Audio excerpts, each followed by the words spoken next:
तो महाराज क्यों, भगवान का स्वरूप आप जानते हैं कैसा है? क्यों जी, जानते? चलिए बताइए तो। अच्छा, अरे महाराज सच्चिदानंद, सच्चिदानंद कौन है? सच्चिदानंद तो हमारे परमात्मा हैं, हमारे गोविंद हैं। ठीक है। अच्छा देखिए, ये बताइए कि देखिए आज हमारे गणेश जी साक्षात यहाँ पर विराजमान हैं। तो महाराज गणेश जी हमारे तो पंचदेव में एक है। बताइए कि हमारा पंचदेव कौन कौन से हैं महाराज? पंचदेव पता है आप सबको कौन कौन से हैं? क्यों जी, सभी अपने अपने घर में भगवान का पूजन करते हैं, आरती करते हैं, भजन करते हैं, लेकिन बताइए कि हमारा पंचदेव कौन कौन से हैं? चलिए महाराज यह उत्तर तो अब आपको ही देना पड़ेगा, फिर आगे सत्संग में प्रवेश करेंगे, आगे बढ़ेंगे। अब बताइए चलिए पंचदेव कौन कौन से हैं? चलिए चलिए चलिए महाराज बताइए पंचदेव हमारे कौन कौन से हैं? इधर माताओं से भी हम पूछ रहे हैं, भैया वो लोगों से नहीं, आप लोगों से भी प्रश्न है कि पंचदेव कौन कौन से हैं हमारे? तत्व का शरीर बना है वह है नहीं, शरीर पांच भौतिक। अच्छा वो तो हमारा मानव तन है महाराज, हमारा पंचदेव बोल रहे हैं, हमारे पंचदेव जिनकी सभी कार्यों में, सभी शुभ कार्यों में उनकी पूजन किया जाता है। आपको लगता है शायद प्रश्न सुनने में गलती हो गई। चलिए चलिए बता देगा महाराज, बैठे महाराज जी तो वैसे बताएंगे, उनको पता है, हमने आपसे पूछा है। अच्छा भाई, तो क्या महाराज जी ही पूजन पाठ करते हैं, आप नहीं करते? तो ऐसे कैसे किसी को भी ऐसे पूज लोगे क्या? क्यों महाराज? नहीं क्यों? माताएं बताइए, चलिए पंचदेव कौन कौन से हैं? चलिए चलिए हम इधर से भी पूछ रहे हैं, आप बताइए पंचदेव। देखिए हमने जब हरतालिका तीज का व्रत किया था ना, तो जितनी माताएं थी ना वहाँ, जो हमारे हरतालिका तीज के व्रत में जो उपस्थित हुए थे ना, उनको पता है, क्योंकि हमने पंचदेव का वहाँ वर्णन किया था। अब ये नहीं महाराज की अगर भूल गए होंगे तो ये नहीं कह सकते, ठीक है? चलिए अब बताने का प्रयास कीजिए, थोड़ा थोड़ा दिमाग में जोर लगाइए, भगवान ने दिमाग दिया है, हमें बुद्धि दिया है। चलिए चलिए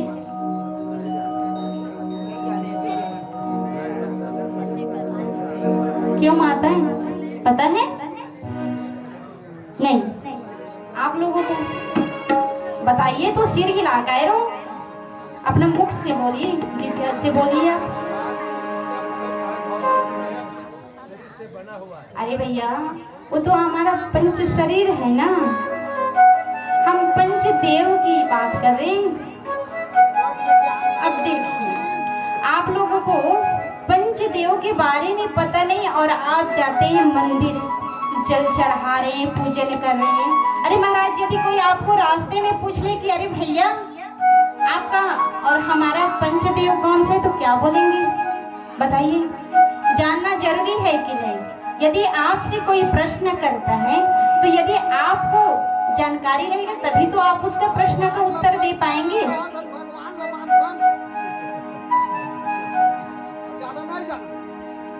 हम बताते हैं पंचदेव।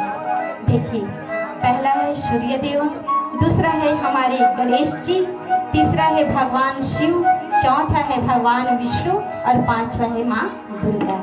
ये हमारे पंचदेव है।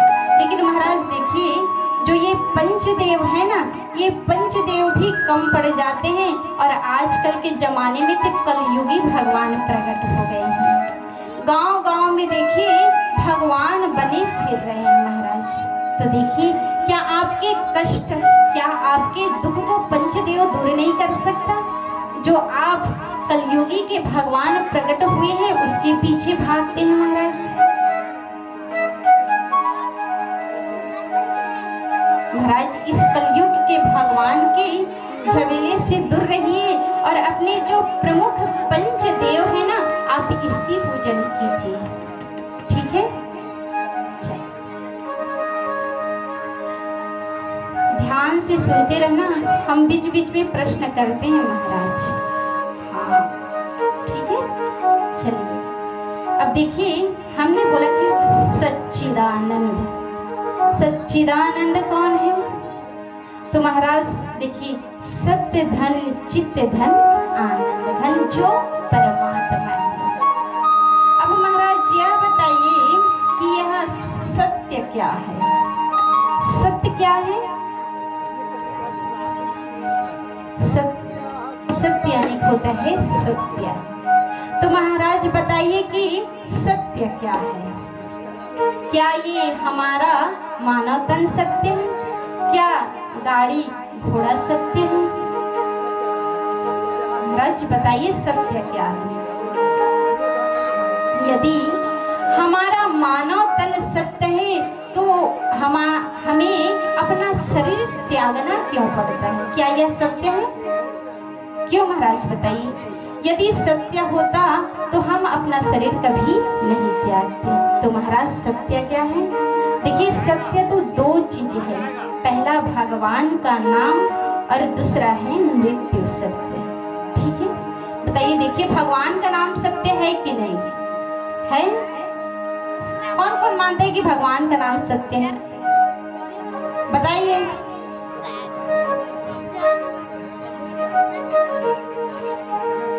महाराज देखिए, भगवान का नाम सत्य है। भगवान सत्य है कैसे? जब हम इस संसार में नहीं थे तब भी भगवान था, भगवान का नाम था, और जब हम इस संसार में हैं तब भी भगवान का नाम है, और जब आप और हम इस संसार को छोड़कर चले जाएंगे तब भी भगवान का नाम रहेगा। रहेगा कि नहीं? बताइए, कभी भगवान का नाम बदला है? तो भगवान का नाम सत्य हुआ कि नहीं?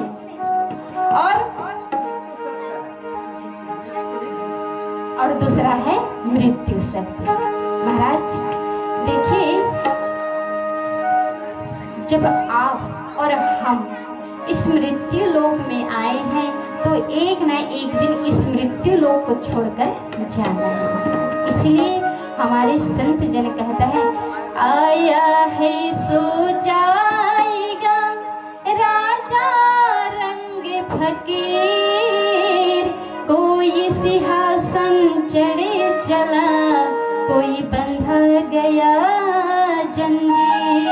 महाराज देखिए, जो भी इस संसार में आया है, चाहे राजा हो, रंग हो या भिखारी हो, महाराज एक न एक दिन इस संसार को छोड़ करके हमें परमात्मा के पास जाना है।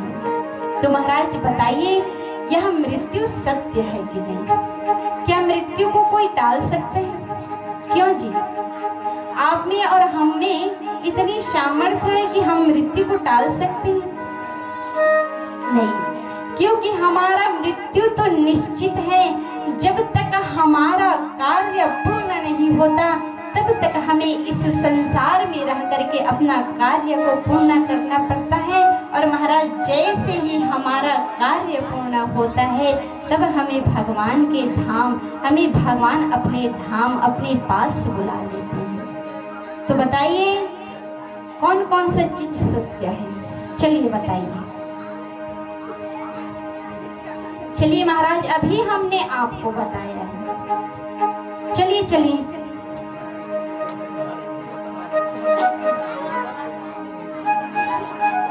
चलिए जी।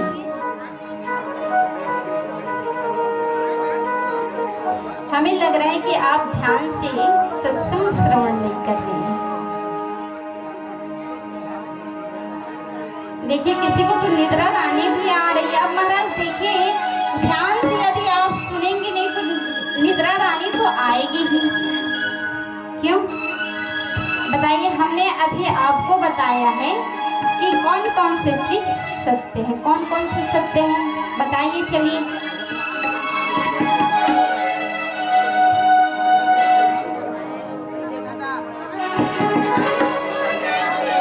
क्यों महाराज? देखिए हम फिर से बता देते हैं, ठीक है, लेकिन इस बार ना पक्का याद करके रखिएगा, ठीक है। अगर कभी और मौका पड़े ना तो हम उसको फिर से आपसे पूछेंगे, ठीक।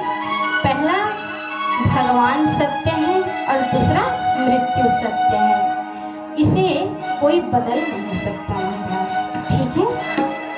अब देखिए, सत्य धन चित, चित यानी क्या होता है, क्या होता है महाराज? चित यानी होता है प्रकाश। देखिए भगवान अपने आप में, भगवान स्वयं में प्रकाशवान है। भगवान को किसी से प्रकाश लेने की आवश्यकता नहीं है। देखिए महाराज, यदि प्रकाश लेना है तो हमें और आपको जरूरत होती है। यदि हम रात्रि के समय पढ़ाई कर रहे हैं और अचानक लाइट चली गई तो हमें आगे पढ़ाई करने के लिए क्या की जरूरत पड़ेगी महाराज? बताइए। हाँ, प्रकाश की जरूरत पड़ेगी। देखिए ये है ना, सत्संग बड़े ध्यान से सुन रहे हैं आप, बाकी ना सभी बस सिर हिलाते हैं, बताते तो कोई नहीं है महाराज, ठीक। अब देखिए हमें आगे पढ़ाई करने के लिए लाइट, प्रकाश की आवश्यकता है। और महाराज यदि प्रकाश हमें नहीं मिलेगा तो हम अपना कार्य आगे नहीं बढ़ा सकते। और भगवान तो स्वयं में प्रकाशवान है, भगवान को प्रकाश लेने की आवश्यकता नहीं, भगवान ही स्वयं हमें प्रकाश देते हैं। और महाराज जहाँ भगवान प्रकट होते हैं ना, वहाँ प्रकाश ही प्रकाश हो जाता है। तो समझ में आए? आ गए महाराज? अब देखिए, सत्य धन चित्त धन आनंद। आनंद, आनंद यानी क्या होता है बताइए? चलिए, आप सभी जानते हैं कि आनंद यानी क्या होता है। चलिए चलिए,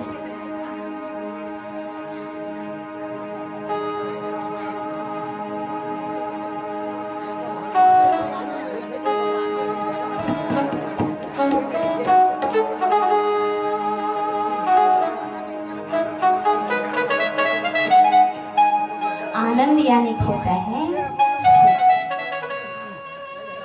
महाराज। देखिए आज हम सत्संग में बैठे हैं तो हमें आनंद आ रहे हैं कि नहीं? आ रहे हैं कि नहीं? आ रहे हैं ना। अगर यदि आप कोई विवाह में जाते हैं तो क्या आपको विवाह में आनंद आता है? नहीं, विवाह में आनंद नहीं आता, विवाह में तो मजा आता है। आता है कि बोलते हैं कि नहीं? अरे महाराज आज उसके विवाह पे गए थे, बड़ा मजा आ गया, बोलते हैं आनंद आया? नहीं बोलते हैं, बोलते हैं क्या? तो महाराज देखिए, यह आनंद तो केवल भगवान की कथा और भगवान के नाम लेने से हमें आनंद मिलता है, ठीक है। अब महाराज देखिए, भगवान के नाम कब ले सकते हैं? जब उस ऊपर वाले की कृपा हमारे ऊपर होते हैं महाराज, तभी हम भगवान के नाम ले सकते हैं। देखिए हम सोचते हैं कि भगवान का नाम लेंगे, लेकिन भगवान का नाम अपने जिह्वा से ले नहीं पाते, क्योंकि महाराज देखिए, जब तक ऊपर वाला हम पर कृपा नहीं करेगा, उसके नाम को हम अपने जुबान से ले नहीं पाएंगे। और महाराज देखिए, यहाँ भगवान के नाम लेने की महिमा मैं आपको बताता हूँ कि भगवान का नाम चाहे आप जैसे भी लो, रिच के लो, खिंच के लो, चाहे जैसे भी लो महाराज, भगवान का नाम यदि आपने लिया है तो उसका प्रभाव तो आपको मिलेगा। देखिए महाराज, भागवत में हमारा एक प्रसंग आता है कि एक कन्नौज नाम का गांव था, जहाँ एक अजामिल नाम का ब्राह्मण रहता था। वह अपने माता पिता का बड़ा ही भक्त था। अब महाराज देखिए, जैसे ही अजामिल बड़ा हुआ तो एक दिन अजामिल मार्ग पर जा रहा था, तो मार्ग पे महाराज दो पक्षियों को संसर्ग करते हुए अजामिल ने देखा। अब महाराज जैसे ही अजामिल ने देखा तो अजामिल के मन में भी विकार उत्पन्न हो गया। महाराज देखिए, अजामिल का अर्थ क्या होता है? अजाम मतलब होता है माया, जो माया में मिल गया हो उसी को अजामिल कहते हैं। तो महाराज देखिए, एक दिन अजामिल पूजा के लिए फल फूल और समिधा लेने के लिए वन में गए। और महाराज जैसे ही वन में गए तो वन में जैसे ही प्रवेश किया महाराज, तो वन में जाते ही उसकी नजर एक वैश्या पर पड़ी। अब महाराज देखिए, जैसे ही अजामिल की दृष्टि उस वैश्या पर पड़ी तो उस वैश्या को देखते ही अजामिल मोहित हो गया। और महाराज अजामिल ने उस वैश्या से विवाह कर लिया। अब विवाह करके उसको अपने घर ले आए महाराज। अब घर ला करके उस वैश्या की सभी आवश्यकताओं को पूरा करने लगा। और महाराज देखिए, उसकी आवश्यकता को पूरा करने के लिए वह अजामिल अधर्म करता, चोरी करता, डकैती करता, मारपीट करता। अब देखिए, यह बुरा कर्म करके ही अजामिल को सुख की अनुभूति होता था। अजामिल की जो पत्नी थी उसको 9 पुत्र हो चुके थे और 10वां पुत्र उसकी पत्नी के गर्भ में थे महाराज। एक दिन संतों की मंडली आई और जैसे ही संतों की मंडली आई महाराज, जहाँ अजामिल रहता था वही संत आए। और महाराज संत ने एक घर पे जाकर के उस घर वाले से भिक्षा मांगी। महाराज कहा कि आप हमें भोजन की सूखी सामग्री दे दीजिए, क्योंकि रात अधिक होने के कारण आज हम यही विश्राम करेंगे। महाराज देखिए, गांव वालों ने उस संत महात्माओं को अजामिल का घर का पता बता दिया और उन्होंने मन में विचार किया, यदि यह संत अजामिल के द्वार पर जाएगा तो अजामिल इनको बहुत प्रताड़ित करेगा, मारेगा, पीटेगा। तो फिर यह जितने संत हैं फिर हमारे गांव की रास्ता भूल जाएंगे, यह फिर दोबारा हमारे गांव में नहीं आएंगे। ठीक महाराज। अब देखिए, सभी संत अजामिल के द्वार पर गए और महाराज अजामिल के द्वार पर जाकर के बाहर खड़ा होकर के बोला कि जय जय श्री राम, जय जय श्री राम। महाराज जैसे ही अजामिल की पत्नी ने आवाज सुनी, अजामिल की पत्नी घर से बाहर आई और घर से बाहर आकर के सभी संतों को प्रणाम किया।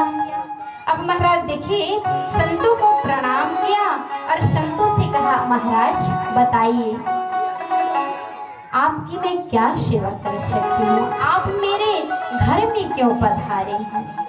महाराज जैसे ही संतों ने अजामिल के पत्नी के वचन को सुने, सभी संत ने कहा कि देवी आप हमें भोजन की सूखी सामग्री दे दीजिए, तो हम कहीं जा करके इसे भोजन बना करके, प्रसाद बना करके ग्रहण कर लेंगे। महाराज देखिए, अजामिल की पत्नी ने जैसे ही सुना तो कहा, अरे बाबा यह एक डाकू का घर है, हम देते नहीं, हम वापस लेते हैं। अब महाराज देखिए, संत ने जैसे ही सुना वहां खड़े थे। फिर अजामिल की पत्नी के मन में विचार आया कि मैं नीच आज तक कोई सत्कर्म नहीं किया, आज तक कोई अच्छा कर्म नहीं किया, क्यों न इन संतों की सेवा करके, क्यों न इन संतों को राशन की सामान दे करके नेक पुण्य कमा लूं। महाराज अजामिल की पत्नी घर अंदर गई और घर के अंदर में जा करके भोजन की सूखी सामग्री ला करके संतों को दे दिया और संतों से कहा कि बाबा आप यहाँ से जल्दी चले जाइए, क्योंकि देखिए अभी मेरे स्वामी का घर आने का टाइम हो रहा है। यदि कहीं वह आ गए और यह सामान देख लिए तो यह तो वापस ले लेंगे, तो इसलिए कृपया करके आप यहाँ से जल्दी चलिए। महाराज देखिए उस संत ने भोजन की सूखी सामग्री रखी और वहां से कुछ दूर एक वृक्ष के नीचे जा करके प्रसाद बनाया और प्रसाद बना करके सबसे पहले भगवान को भोग लगाया और भगवान को भोग लगा करके महाराज प्रसाद के रूप में उसको ग्रहण किया। जैसे ही उस प्रसाद को ग्रहण किया तो महाराज उनके मन में एक विचार आया। उन्होंने सोचा कि यह प्रसाद तो कोई ब्राह्मण के यहाँ का है, जो समय के कुप्रभाव के कारण आज अत्याचारी हो गया है, कुसंस्कार के कारण बिगड़ गया है। महाराज सभी संत प्रेम पूर्वक वह प्रसाद पाए और प्रसाद को पा करके पुनः अजामिल के द्वार पर आए। अजामिल के द्वार पर जैसे ही आए पुनः फिर से आवाज लगाए, जय जय श्री राम, जय जय श्री राम। महाराज अब की बार देखिए अजामिल की पत्नी घर से बाहर आई और हाथ जोड़कर कहा कि हे महाराज अब क्या बात है, आप हमारे घर में क्यों पधारे हैं। महाराज देखिए संतों ने कहा कि देवी जो आपके गर्भ में संतान है, यदि वह संतान जन्म लेता है तो तुम उस संतान के नाम नारायण रख देना, अपनी पुत्र के नाम नारायण रख देना। और इतना कह करके महाराज सभी संत वहां से चले गए। कुछ समय के बाद अजामिल के पत्नी को 10वें पुत्र के रूप में बालक ने जन्म लिया। अब महाराज देखिए संतों ने कहा था कि यदि 10वें पुत्र के रूप में तुम्हारा बालक आएगा तो उसका नाम तुम नारायण रखना। क्यों? महाराज देखिए नारायण सबसे घर में छोटा था और देखिए महाराज यदि घर में कोई सबसे छोटा होता है ना वह अधिक प्रिय होते हैं, सबके लाडले होते हैं कि नहीं, छोटे सबको बहुत प्रिय होता है। तो अजामिल को भी उसका छोटा पुत्र अति प्रिय था। हर समय अजामिल अपने पुत्र को ही पुकारता रहता है, नारायण। उठते बैठते खाते पीते सोते हर समय महाराज नारायण को ही पुकारता है। एक दिन रात्रि के समय अजामिल विश्राम कर रहा था महाराज, तो महाराज अजामिल ने भयानक स्वप्न देखा कि 4 काले पुरुष आए और उसको पकड़ करके घसीटते हुए ले जा रहे थे। महाराज जैसे ही उन्होंने देखा तो अजामिल डर गया और डर करके अपने पुत्र को पुकारा, बेटा नारायण, बेटा नारायण। महाराज देखे उनके बेटा नारायण ने तो नहीं सुना, लेकिन भगवान नारायण के पार्षदों ने सुन लिया। महाराज जैसे ही भगवान नारायण के पार्षद सुने तुरंत अजामिल के पास प्रकट हो गए। महाराज जैसे ही अजामिल को पकड़ करके ले जा रहे थे तो महाराज भगवान के पार्षदों ने कहा, अरे भाई तुम इसे कहाँ ले जा रहे हो। महाराज जो यमदूत थे उन्होंने कहा कि हम इन्हें यमलोक ले जा रहे हैं, यमराज के पास ले जा रहे हैं।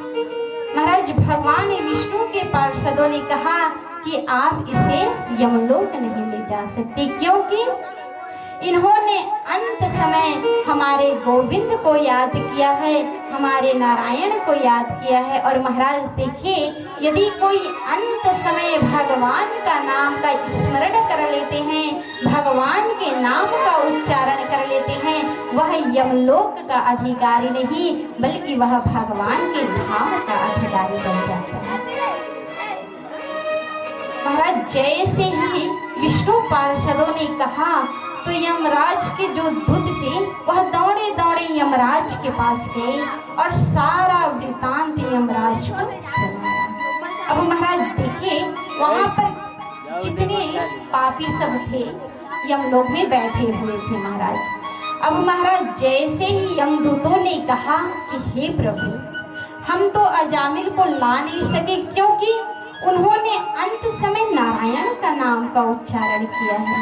महाराज यमराज ने बोला, अरे दूतों धीरे धीरे बोलो, यहाँ और पापी बैठे हुए हैं, कहीं सुन लिए और नारायण नाम का उच्चारण कर लिए तो हमारा तो काम समाप्त। क्योंकि यदि इन्होंने नारायण नाम का उच्चारण कर लिया तो फिर यह यमलोक के अधिकारी नहीं, यह तो भगवान के धाम के अधिकारी बन जाएंगे। महाराज देखिए, यमराज ने अपने दूतों को शांत कराया। इधर अजामिल जैसे ही विष्णु पार्षदों को देखे तो विष्णु पार्षदों को खड़े होकर प्रणाम करना चाहा महाराज, तो विष्णु पार्षद अजामिल के घर से अंतर ध्यान हो गए। अंतर ध्यान होते ही अजामिल ने मन में विचार किया कि आज मैंने अपने पुत्र को पुकारा है तो आज स्वयं भगवान विष्णु के पार्षद आ गए हैं। यदि मैं अपने सच्चे मन भाव और श्रद्धा से यदि भगवान को पुकारूंगा तो फिर तो मुझे यमराज छू नहीं पाएंगे। और महाराज देखिए, सूखी लकड़ियों की ना बड़ी से बड़ी राशि क्यों ना हो, यदि उसमें एक आग की चिंगारी पड़ जाए ना तो वह जल करके भस्म हो जाता है। उसी प्रकार महाराज जितने बड़े से भी बड़े पाप क्यों ना हो, लेकिन भगवान के नाम का उच्चारण करने से वह पाप भी जल करके भस्म हो जाते हैं। महाराज देखिए, अजामिल ने मन में विचार किया कि मैंने तो अपने पुत्र को पुकारा तो ये दशा है, और यदि मैं भाव से पुकारूंगा तो फिर तो मेरा उद्धार हो जाएगा। और महाराज देखिए, उसी समय अजामिल ने अपना घर अपना परिवार को छोड़ करके सीधे वन की ओर चले गए और वन में जा करके महाराज भागवत जी का 10वें स्कंद का पाठ किया और अंत में भगवान के धाम को चले गए। महाराज देखिए, नाम लेने की इतनी महिमा है।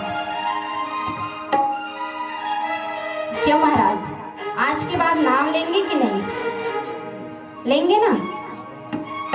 नाम लेने से पापी से भी पापी तर जाता है। तो नाम लेना है कि नहीं? भगवान का लेना है ना सभी को। अरे महाराज देखिए, चाहे खिंच के लो चाहे रिझ के लो, लेना तो भगवान का नाम। और जब तक आपकी जिह्वा पर भगवान का नाम नहीं आएगा महाराज, नाम नहीं लेंगे, बार बार इसी संसार में बार बार जन्म लेकर के इसी संसार में भटकते रहेंगे। तो भटकने से अच्छा है कि आप भगवान का नाम का उच्चारण कीजिए। यदि आप भगवान का नाम का उच्चारण करते हैं तो महाराज आप सीधे भगवान के धाम का अधिकारी बन जाएंगे और फिर पुनः हमें इस संसार में डबल जन्म लेने की आवश्यकता नहीं। पहरे नाम यही लीजिए, सुबह शाम 8 पहरे नाम यही लीजिए। क्या? राधे राधे राधे राधे राधे राधे कीजिए, राधे राधे राधे राधे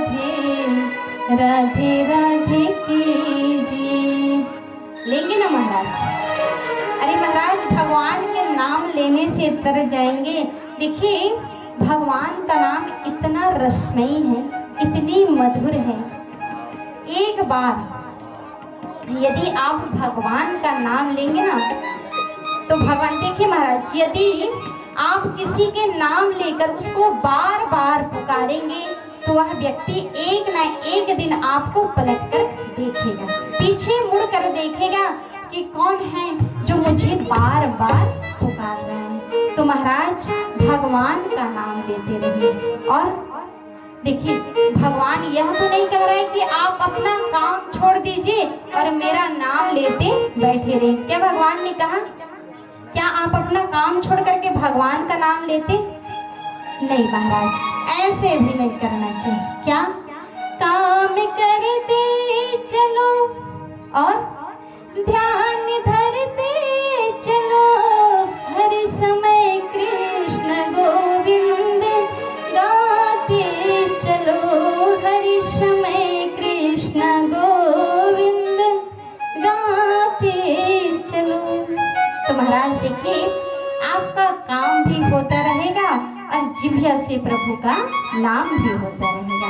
तो क्यों महाराज, फायदा है कि नहीं? आपका काम भी नहीं रुक रहा है और प्रभु का नाम भी नहीं रुक रहा है। क्यों? तो इसीलिए महाराज देखिए माताएं, जब आप कोई सभी काम करते हैं, यदि पोछा लगा रहे हैं तो पोछा लगाते ही हरि का नाम लिया करिए। हरि का नाम तो हमें इस संसार से, इस भव सागर से पार करा देता है। ठीक है महाराज?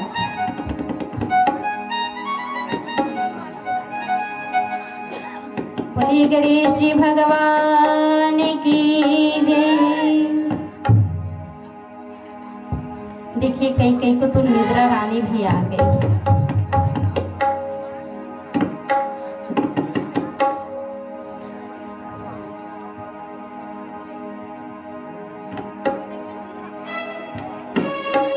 महाराज देखिए यह प्रभु का नाम ना अमृत के समान है और प्रभु का नाम को पीने के लिए हमें ना तो काम को छोड़ना है और ना ही अपने कर्तव्य को छोड़ना है। काम करते रहिए, नाम जपते रहिए। क्यों महाराज? सही बात है ना? तो प्रभु का नाम क्या है? अमृत। और जो एक बार हरि का नाम का पान कर लिया फिर उसे किसी रस के पान करने की जरूरत नहीं।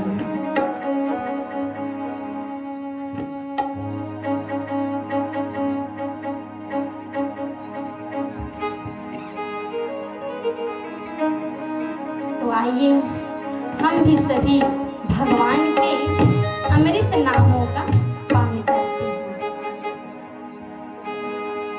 अमृत है हरि नाम जगत में, अमृत है हरि नाम जगत में, इस छोड़े विषय विष पीना क्या, हरि नाम नहीं तो जीना, हरि नाम नहीं तो जीना।